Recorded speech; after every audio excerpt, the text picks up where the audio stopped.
আমার শায়েখ আরেফ বিল্লাহ মুফতি মুশতাকুর নবী কাসিমি সাহেব, আমি 31 তারিখে না, আমি 28 তারিখে বায়াত হয়েছি, গত মাসের আগের মাসে অক্টোবরের 28 তারিখে বায়াত হয়েছি। বায়াত হওয়ার পরে স্পেশাল আমাকে জিজ্ঞেস করছে, আপনি তো বয়ান করেন সারা দেশে, আপনার কি জামাত ছুটে? ওই যে আপনি সফর করেন রাস্তায়, যখন নামাজের ওয়াক্ত হয় আপনি কি জামাত ছুটে? আমি তখন স্পষ্ট বলেছি, হ্যাঁ আমার জামাত ছুটে। কথা কয় না? আমি স্পষ্ট বলেছি আমার জামাত ছুটে। কত আপনি জামাত ছুটাইয়া বয়ান করেন, লাভ কি হইব আপনি জামাত ছুটাইয়া বয়ান করলে? তা আমারে বলছে আপনি ওয়াদা করেন, বয়ান আপনি পাবেন বা পাবেন না, আপনি বয়ান করতে পারেন বা পারেন না, এটা পরে, কিন্তু জামাতটা আগে হবে। আমারে বলছে। পরে আমি বলছি যে সিদ্ধান্ত নিতে হলে তো অনেক কঠিন সিদ্ধান্ত, কি বলে না কেন?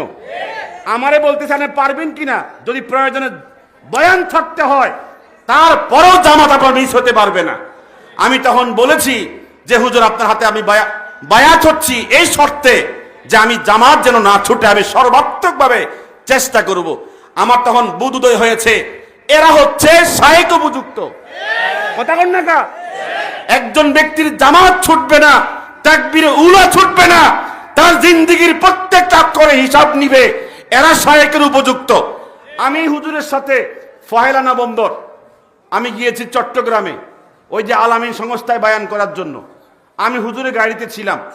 পরে ঈশান নামাজের সময় হুজুর প্রথমে ঈশান নামাজের সময় কি 7টায় জামাত হবে নাকি 7:15 জামাত হবে, এটা নিয়ে হুজুর কি ছিল, একবারে চলে গেছে চট্টগ্রামের কাছাকাছি। ড্রাইভার বলতেছে, হুজুর আমি দেখি আসি, একটা মসজিদের পাশে দাঁড়াইছে, এখানে দেখি আসি নামাজের ওয়াক্ত কখন। তো তখন ছিল আপনার মনে হয় 6:50 বা 6:52 এমন সময় ছিল। পরে দেখে আসছে যে 7:15 জামাত। হুজুর এখানে 7:15 জামাত, এখানে আমরা বয়ে থাকলে আরো 20 মিনিট বয়ে থাকতে হইব, তো চলি সামনের দিকে। এভাবে 3 মসজিদ দাঁড়াইছে যেন জামাত না ছুটে। আমি তখন বুঝতে পেরেছি ওনার বক্তব্যের সাথে বাস্তবতার মিল আছে। উনি বলেছেন, একসময় বলেছেন যে আমার শেষের দিকে কোন দিন জামাত আমার ছুটছে আমি নিজেও বলতে পারি না। তাহলে যারা নিজের ইবাদত বন্দিগির প্রতি এবং তার মুরিদ ভক্তের ইবাদত বন্দিগির প্রতি কি থাকে, সতর্ক থাকে, সাবধান থাকে, ওরাই পীর হওয়ার যোগ্য। ঠিক কিনা বলেন? এরপরে আমারে নিজে বলছে যে আপনি সুন্নতে দায়মা যেগুলো, এগুলো কন্টিনিউ আপনার আছে, কন্টিনিউ সুন্নতে দায়মা কি আপনি সবসময় করেন? আমি পরে বলছি যে হুজুর আমি তো চেষ্টা করি, একবারে অক্ষরে অক্ষরে কোনটা কোন সময় করা লাগে সব জিজ্ঞাসা করছে। আলহামদুলিল্লাহ, আমি যে এমন একজন শায়েখের কাছে নিজেকে তৈরি করার জন্য আল্লাহ পাক আমাকে তৌফিক দিছে, অনেক বড় নেয়ামতের বিষয়। কথা বলেন ঠিক কিনা? আল্লাহ তাআলা শুধুমাত্র উনি কেন, সারা বাংলাদেশে এই যে একটু পরে যিনি আসবেন হুজুর, বরুণার হুজুরের সাথে আমার এই ভুবন মাহফিলে দেখা হয়েছিল। ওই যে ভুবন ফখরে বাঙ্গাল হুজুরের মাদ্রাসার মধ্যে মাহফিল হয়েছিল। তা আমি আমার বয়ান শেষ পর্যায়ে হুজুর আসছে, আমি ছেড়ে দিছি। আমি হুজুরের যতক্ষণ বয়ান হয়েছে অতক্ষণ বয়ান শুনছি। প্রথম বুঝি নেই, প্রথম বয়ান শুনছি তো হুজুর যে স্টাইলে শুরু করছে মনে করছিলাম যে হুজুর আর কি বলতে পারবে। আয় আল্লাহ, হুজুরে যখন বলা শুরু করছে আমার পুরা যে চিন্তা চেতনা সব পরিবর্তন হয়ে গেছে।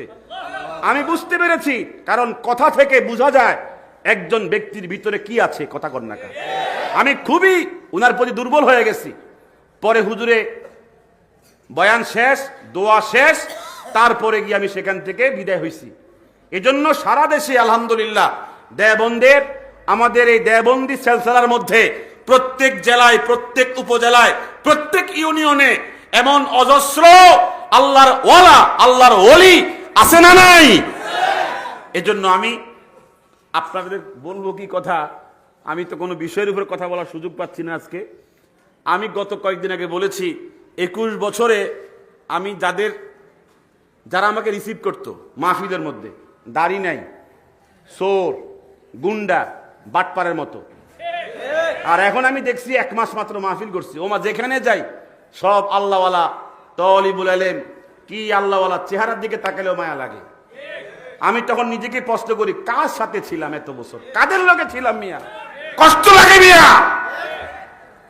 এদের পীর মাশায়েখ সবাই আযান একামত দিয়া মাঠে গড়াগড়ি খাইলো, এরকম এরকম নমুনার লোক তৈরি করতে পারবে না, কারণ তাদের নিজের ভিতরে তো নাই। কথা বলেন ঠিক কিনা? কিন্তু এই জগতে এত বেশি কেন? কারণ এই জগতে যারা মূলে আছে, গোড়ায় আছে, সবে আল্লাহর সাথে তাআল্লুক আছে। ঠিক কিনা বলেন? তা আমি আশ্চর্য, আমি বলেছি যে 21 বছরে আমি যে সম্মান ইজ্জত নিজের চোখে দেখছি, মাত্র 1 মাসে এর থেকে বেশি দেখছি। যাই হোক, তো ওই হাদিসটা পড়ছিলাম, নবীজি বলতেছে এই মূর্তি আমাকেই ভাঙতে হবে। কি কোন? মূর্তি কি আমাকেই ভাঙতে হবে? আমার জন্য আমার জামাইকে ডেকে নিয়ে আসো। জামাইয়ের নাম হলো আলী। তো আলীকে ডেকে নিয়ে আসছে। হুজুর তখন বলছে ইজলিস, বসো, আর কুবু আলা মানকাবাইকা, আমি তোমার কাঁধে উঠবো। কার কাঁধে? কথা বলেন না, কার কাঁধে? তো আলী বসছে। ফারাকিবান নবিয়্যু সাল্লাল্লাহু আলাইহি ওয়াসাল্লাম আলা মানকাবাইহি, নবীজি তার কাঁধে উঠছে, জামাইয়ের কাঁধে উঠছে। তো কাঁধে উঠার পরে নবীজি বলছে, আলী তুমি একটু দাঁড়াও, আমি কি করি, মূর্তি ভাঙ্গি। তো নবীজিকে নিয়ে দাঁড়ানোর চেষ্টা করতেছিল। আলী বলেন, হুজুর আমনে যে এত ওজনের, এটা আমার জানা ছিল না, আমনের ভারে আমি মাটির ভিতরে গেড়ে যাচ্ছি, আপনি মেহেরবানি করে নেমে যান। আমনেকে আমি কথা কন না, আমনের ভার সহ্য করে দাঁড়াইতে পারতাম না। তো নবীজি বলতেছে, তুমি তো খায়বারের যুদ্ধে ডান হাতের কি ছিল, তরবারি ছিল, বাম হাতে কি ছিল, ঢাল ছিল। যখন তরবারি ভেঙে গিয়েছিল আর ঢাল যখন টুকরো হয়ে পড়ে গিয়েছিল, তখন তুমি কি করছো? কামুজ দুর্গের গেট হাতে নিছো। এটা আসাহুস সিয়ারের মধ্যে আসছে 800 মণ। কয়শো? 800 মণ ওজনের গেট তুমি হাতে নিয়ে যুদ্ধ করছো। তুমি এখন আমাকে ওজন নিতে পারো না? না, নাইমতাম না, ওড়ো। আলী তখন বলে, হুজুর আমার দিকে তাকান না, কি অবস্থায় আছি। দেখে যে গোসল হয়ে গেছে। কি হইছে? কি কথা কয় না, কি হইছে? তখন নবীজি বলেন, বুঝছি বুঝছি, আমি নামতেছি। তো নবীজি নেমে গেছেন। হুজুর তখন বলতেছে, আলী আমি না তোমার থেকে নামছি, মূর্তি তো ভাঙন লাগবে, এখন আমি বসবো, তুমি আমার কাঁধে ওঠো। হুজুরের নিজের কোনো ফেস্টিজ চিন্তা করে নাই, নিজের কোন রকমের আত্মমর্যাদা চিন্তা করে নাই। হুজুর বলতেছে, আমি এখন বসবো, তুমি আমার কাঁধে ওঠো, এই মূর্তি ভাঙতেই হবে। ঠিক কিনা বলে? আমাদের আল্লামা মামুনুল হক সাহেব যখন স্লোগান তুলেছিল, বাংলাদেশের এই প্রান্ত থেকে সেই প্রান্ত পর্যন্ত, টেকনাফ থেকে তেতুলিয়া, রূপসা থেকে পাতুরিয়া, কোন মূর্তি স্থাপন করতে দেওয়া হবে না। সারা বাংলাদেশে 15 কোটি মুসলমান জাগ্রত হয়েছিল। ঠিক কিনা বলে? কিন্তু ফেসিবাদ, জালেম সরকার অন্যায়ভাবে 3 বছর পর্যন্ত আমাদের এই সংগ্রামী বিপ্লবী নেতাকে কারাবদ্ধ করেছে। কথা বলেন ঠিক কিনা? মুরাদনগরে হুজুরের বয়ান শুনেছি। হুজুরে বলতেছিল যে আমার নাম্বারটা কারো কাছে থাকলেও তাকেও সন্দেহ করত। আপনারা জানেন না, -3 ফর্মুলা হাতে নিয়েছিল আমির হেফাজত, মহাসচিব এবং আমাদের আল্লামা মামুনুল হক সাহেবকে নিচ্ছিন্ন করার জন্য, মাইনাস করার জন্য তারা এই ফর্মুলা হাতে নিয়েছিল। কিন্তু যতই ফর্মুলা হাতে নিয়েছিল, ইসলাম ইসলামের জায়গায় আছে, আলেম উলামা আলেম উলামার জায়গায় আছে, তারা কোথায়? ঠিক কিনা বলেন? আপনারা জানেন এই যে 12 আইটেমের খাবার ছিল গণভবনে, খাইতে পারছে? উনি বলছিল না যে আমি কিছু বার্তা লিখে যাই, পারছে? তখন বলছিল যে, প্রধান বলছিল যে সব চলে আসতেছে, তাড়াতাড়ি ফালান। কথা কর ঠিক কিনা? তো যাই হোক, নবীজি বলছেন, আমি তখন তাকে বললাম আমি বসবো, তুমি ওঠো। আমি তখন তাকে মানাইতে পারতেছি না, অনেকক্ষণ পরে মানাইছি। তখন আমি তার কাঁধে উঠছি। আমার কাঁধে তখন কে উঠছে? আলী উঠছে। আর আলী বলে, হুজুর আপনি কষ্ট করছেন ঠিক, আপনি 3.5 হাত, আমার 3.5 হাত, সমান সমান কয় হাত? 7 হাত। তো এই 7 তো 40 হাত উপরে, লাভটা কি হয়েছে? তো নবীজি কয়, তোমারে কইছি হাত তোলার জন্য, আমি যখন বলবো তার মধ্যে কি তাবারুক আছে তুমি বোঝো না, এখন ইরফা ইয়াদাইকা, এখন হাত তোলো। আলী বলেন, ফারাফাতু ইয়াদাইয়া, আমার 2 হাত তুললাম। ফাকাসসারতু সনামা, আমি এই মূর্তি ভাঙলাম। ফালাউ শিতু লা নিলতুহু কাসসামায়ে, আমি যখন হাত তুলেছি আমার হাত চলে গেছে ছাদে, 7 হাতের বেতি রেখে 40 হাত পর্যন্ত পৌঁছে গেছে। যদি আমার ওই হাত দিয়া আমি আসমান ধরতে চাইতাম, আমি তখন আসমান ধরতে পারতাম। জোরে বলেন সুবহানাল্লাহ। এজন্য বলতে চেয়েছিলাম, যদি আপনি সুহবত পান, যদি আপনি আলেম ওলামাদের সুহবতে থাকেন, আল্লাহ তাআলা এমন শক্তি, এমন ক্ষমতা দিবে যে নবীজি বলেছেন, ফাইজা আহবাবতুহু ফাকুনতু সামাহু আল্লাযী ইয়াসমাউ বিহি ওয়া বাসারাহু আল্লাযী ইউবসিরু বিহি ওয়া ইয়াদাহু আল্লাতী ইয়াবতুশু বিহা।